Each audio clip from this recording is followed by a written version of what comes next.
তুই এত এত এনিমি কিল করলাম, কিন্তু তারপরেও সবাই আমারে কয় আমি নাকি নুব। কেন ভাই, আমি নুব কেমনে হইলাম? নুব হইলে আমি এতগুলা কিল কেমনে করলাম? কোনো ভালো ভালো স্কোয়াড আমাকে খেলতে নেয় না, কারণ আমি নাকি নুব। তারা বলে, আই মিন, হ্যাঁ, তারা বলে যে আমি গেলে ওরা মাইনাস খাইবো দেখে আমার খেলতে নিতে চায় না। গাইস, এত বড় অপমান আমি কেমনে মাইনা নিমো? তো যাই হোক, এখানে আমি আবার স্ক্যান করে নিতেছি, স্ক্যান করে দিই সব এনিমির পিছনে। পর আমি ছাদ থেকে নাইমা গিয়া এনিমির সামনে গিয়ে এই এনিমিটাকে মেরে দিব।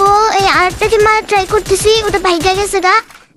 পরে এটাকে ফিনিশ দিয়ে সামনে যাবো গা, পরে ওইটা আমারে ফিনিশ দিয়ে দিব। গাইস, ওই এনিমি আমারে ফিনিশ দিয়ে দিচ্ছে, এটা কোনো কথা? দুরু, এটা কোনো কথা?